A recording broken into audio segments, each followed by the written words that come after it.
Assalamualaikum warahmatullahi wabarakatuh.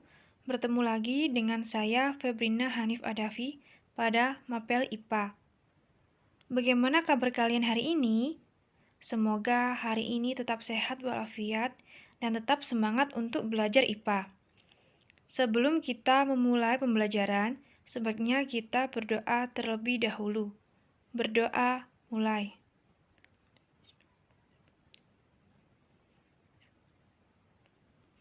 Berdoa selesai.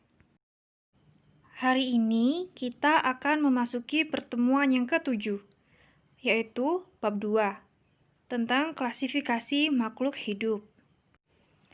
Nah, pertama kita akan mempelajari ciri-ciri benda di lingkungan sekitar kita. Tentunya, terdapat banyak sekali benda yang dapat kita amati, seperti meja, penggaris, buku, pohon, batu, mobil yang ada di sekitar kita. Setiap benda memiliki ciri-ciri atau sifat yang membedakan dari jenis lainnya. Apa saja perbedaan benda-benda yang ada di sekitar kita? Untuk mengetahuinya, perhatikan tabel berikut ini.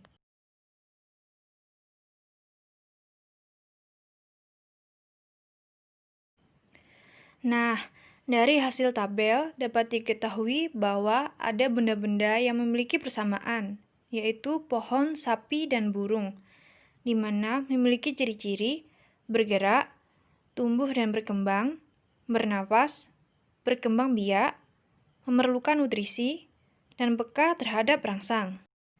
Ada juga benda lainnya yang memiliki persamaan, yaitu mobil dengan sepeda, di mana bisa bergerak, kemudian penggaris dan botol.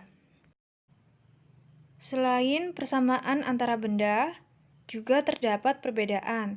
Misalnya, antara pohon dengan mobil, di mana ciri-ciri bendanya juga berbeda. Untuk mempermudah mengenali benda yang ada di sekitar kita harus melakukan klasifikasi pada benda tersebut. Sekarang kita memasuki materi tentang cara mengklasifikasikan makhluk hidup. Manusia, hewan, dan tumbuhan merupakan kelompok makhluk hidup. Dengan pengamatan sederhana, pada umumnya dapat dibedakan benda hidup dan tak hidup. Makhluk hidup menunjukkan adanya ciri-ciri kehidupan antara lain bernafas. Bernafas adalah menghirup udara yang ada di antaranya mengandung oksigen, dan kemudian mengeluarkan udara dengan kandungan karbon dioksida. Berkembang biak. Kemampuan makhluk hidup untuk memperoleh keturunan disebut berkembang biak atau reproduksi. Berkembang biak bertujuan untuk melestarikan keturunan agar tidak punah. Tumbuh dan berkembang. Pertumbuhan adalah pertambahan massa dan volume yang tidak dapat balik dan dapat diukur atau kuantitatif. Misalnya pertambahan tinggi dan berat badan. Sedangkan perkembangan adalah perubahan menuju kedewasaan dan tidak dapat diukur atau kualitatif.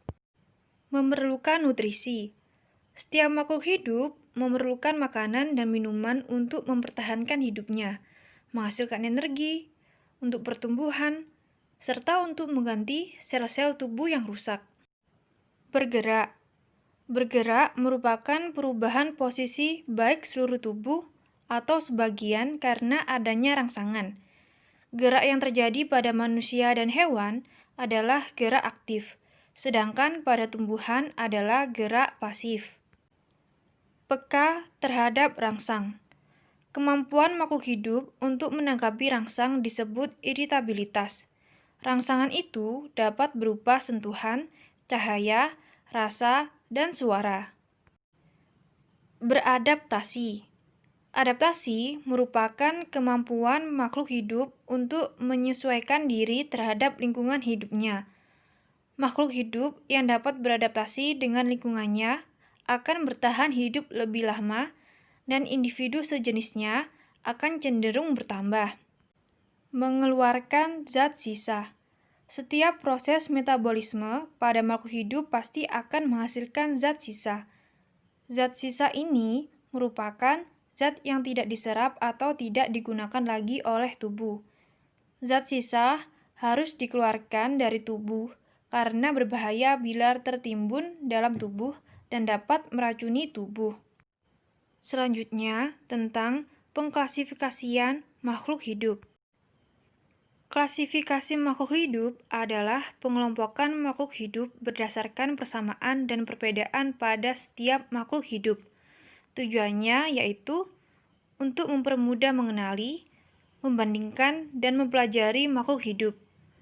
Membandingkan berarti mencari persamaan dan perbedaan sifat atau ciri pada makhluk hidup. Klasifikasi dikotom dan kunci determinasi. Carolus Linnaeus atau Bapak Taksonomi menggolongkan makhluk hidup ke dalam beberapa tingkatan berdasarkan persamaan dan perbedaan ciri fisiknya. Tingkat-tingkatan tersebut disebut dengan takson. Ada 7 takson dalam sistem klasifikasi Linnaeus, seperti yang ditunjukkan pada tabel. Kunci determinasi adalah suatu kunci yang digunakan untuk menentukan filum atau divisi, kelas, ordo, family, genus, atau spesies.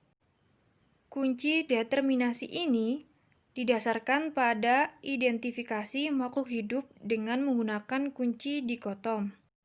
Berikut adalah cara menggunakan kunci determinasi. Pertama, baca dengan teliti kunci determinasi mulai dari permulaan, yaitu 1A. 1A adalah tumbuhan berspora. Kemudian 2A. 2A adalah tumbuhan yang berbatang jelas. Ternyata 2A adalah tumbuhan suplir. Kemudian kita cari 1B, yaitu langsung menuju ke 3A. 3A adalah berbijir tertutup. Langsung menuju ke 4A. 4A adalah biji berkeping 2. Menuju ke 5A. 5A adalah berbunga kupu-kupu, yaitu kedelai. Sehingga, kalau kalian mencari kunci determinasi dari kedelai, yaitu dimulai dari 1B, 3A, 4A, dan 5A. Selain memperkenalkan 7 tingkatan takson, Carolus Linnaeus juga memperkenalkan sistem tata nama ilmiah. Sistem ini dikenal dengan nama binomial nomenklatur dan berlaku universal di seluruh dunia. Aturan penamaan ilmiah makhluk hidup sebagai berikut. Pertama, nama ilmiah makhluk hidup terdiri dari 2 kata dalam bahasa Latin. Yang kedua, kata pertama menunjukkan nama genus atau marga, ditulis dengan huruf kapital pada huruf pertama, dan huruf selanjutnya dengan huruf kecil. Ketiga, kata kedua menunjukkan nama spesies atau jenis, yang ditulis dengan huruf kecil. Yang keempat, nama ilmiah digarisbawahi apabila ditulis dengan tangan, atau dicetak miring apabila diketik. Selanjutnya, kelompok makhluk hidup berukuran kecil. Makhluk hidup memiliki ukuran yang berbeda-beda. Ada yang berukuran besar, ada yang berukuran sangat kecil seperti bakteri. Makhluk hidup yang berukuran kecil dapat diamati dengan menggunakan mikroskop. Mikroskop adalah alat yang digunakan untuk melihat jasad renik atau benda-benda yang berukuran sangat kecil. Mikroskop yang biasanya digunakan di sekolah adalah mikroskop monokuler atau cahaya. Kelompok Monera dan Protista. Yang pertama yaitu kelompok Monera atau Kingdom Monera. Kingdom Monera terdiri atas makhluk hidup yang tidak memiliki membran inti sel atau prokariotik, bersel satu atau uniseluler, serta berkembang biak dengan cara pembelahan dan juga ada yang konjugasi. Anggota Kingdom Monera terdiri atas bakteri dan ganggang biru atau cyanobacteria. Berikut contoh spesies dari Kingdom Monera.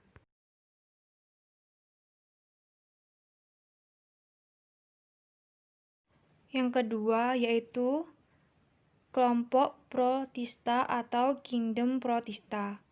di mana kingdom Protista terdiri atas makhluk hidup yang telah memiliki membran inti sel atau eukariotik, bersel satu atau uniseluler atau bersel banyak atau multiseluler.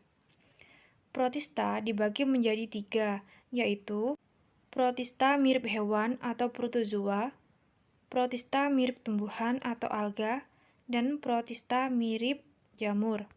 Berikut adalah contoh dari protozoa. Ini adalah contoh dari alga.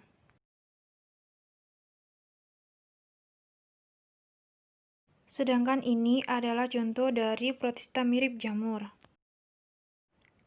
Sekian pembelajaran hari ini. Semoga apa yang telah Ibu sampaikan bisa bermanfaat dan mudah dipahami. Wassalamualaikum warahmatullahi wabarakatuh.